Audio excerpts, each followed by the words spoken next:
Mi saludo cordial al comenzar esta reflexión sobre el cuarto domingo del tiempo ordinario, ciclo C. Se cuenta que en el bombardeo de una ciudad durante la Segunda Guerra Mundial, una estatua de Jesucristo resultó sumamente dañada. Cuando los habitantes hallaron la estatua entre los escombros, se lamentaron porque había sido un amado símbolo de su fe y de la presencia de Dios en su vida. Los expertos lograron reparar la mayor parte de la estatua, pero las manos estaban tan dañadas que no las pudieron restaurar.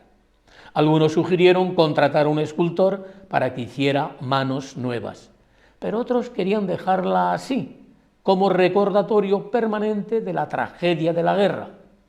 Al final, la estatua permaneció sin manos.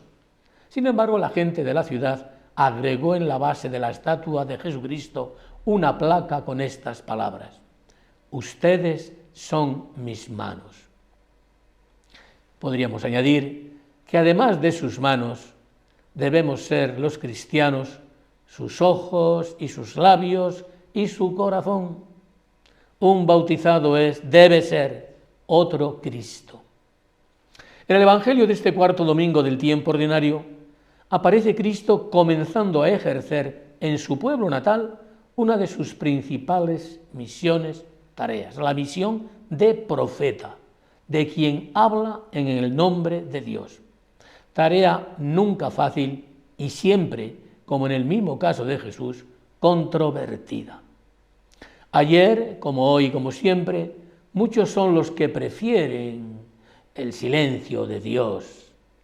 El Papa San Juan Pablo II, en su exhortación apostólica, la Iglesia en Europa, allá por el año 2003, lo definiría como apostasía silenciosa.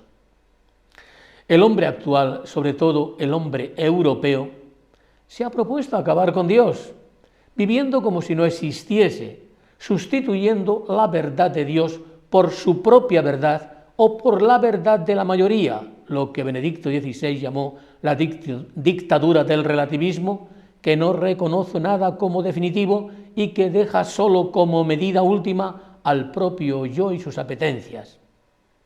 El mismo cardenal, entonces Wojtyła, en una procesión del Corpus en su Polonia comunista, llamaba a confesar a Cristo y ponía dos ejemplos dignos de mención. Un muchacho, alumno de la escuela profesional, llevaba consigo una cadenita con una pequeña cruz, como suelen llevar la mayor parte de los cristianos viejos y jóvenes.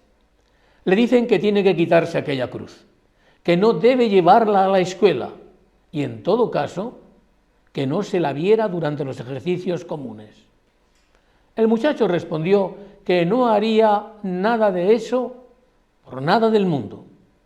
Entonces lo echan fuera de la escuela y llaman a su madre, a la que han tratado de explicar lo indecente que es el comportamiento de su hijo. Pero ella ha respondido: yo estoy orgullosa de mi hijo. Otro ejemplo, en el barrio nuevo de una ciudad, también de Polonia, necesitan un aula para enseñar catecismo. Por fin encuentran una pequeña casa particular. Los propietarios ofrecieron esa habitación como aula para dar catecismo. Por esta cesión, la madre fue llamada y amenazada de perder su empleo. Ella respondió: Dios no me abandonará. Si me hacéis perder el puesto de trabajo, iré a barrer las calles. No podemos callar la voz de Dios, la verdad de Dios. Bien, es verdad que debemos hablar con prudencia, es decir, solo lo conveniente y cuando sea el momento oportuno. Por nuestro bautismo debemos aspirar a ser santos y apóstoles. Apóstoles con la oración, con el ejemplo, con el sufrimiento, con la palabra.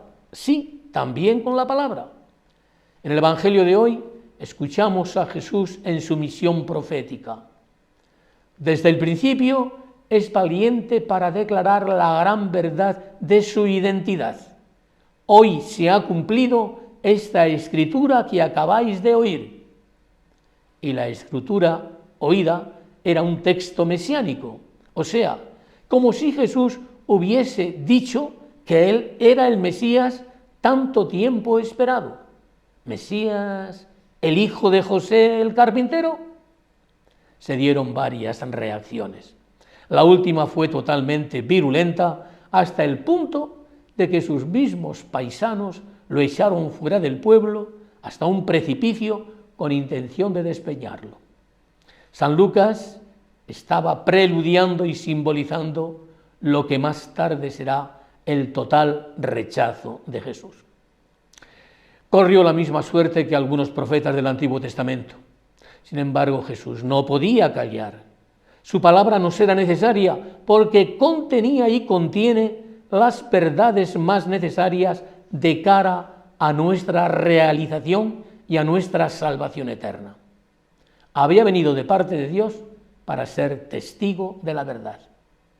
También hoy y ayer y siempre, la Iglesia, que continúa la obra de Cristo, sigue siendo perseguida.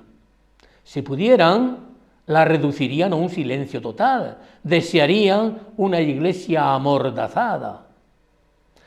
Si nadie se opusiera a la Iglesia, dicha Iglesia sería motivo de desconfianza. Es lógico que sea perseguida una Iglesia que pisa como su fundador los ídolos que el mundo adora.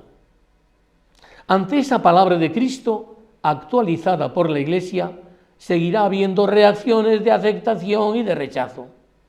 Confiemos plenamente en la fuerza de esa palabra y tratemos de difundirla. Decía Juan Pablo II, quien ha encontrado a Cristo no debe retenerlo para sí, debe anunciarlo.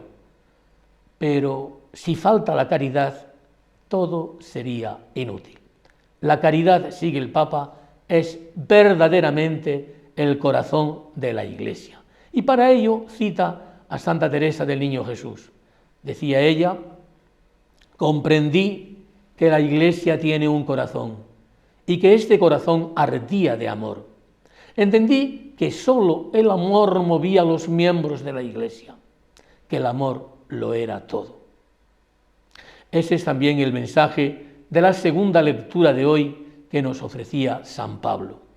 En este sentido, termino con un párrafo del cardenal Guillemantuan, que llegó a ser un auténtico testigo profeta de nuestro tiempo. Dice él, un día halí escrito en un calendario estas palabras, el mundo es de quien lo ama y mejor sabe demostrarlo. En el corazón de las personas hay una sed infinita de amor y nosotros, con el amor que Dios ha infundido en nuestros corazones, podemos saciarla. Que así sea.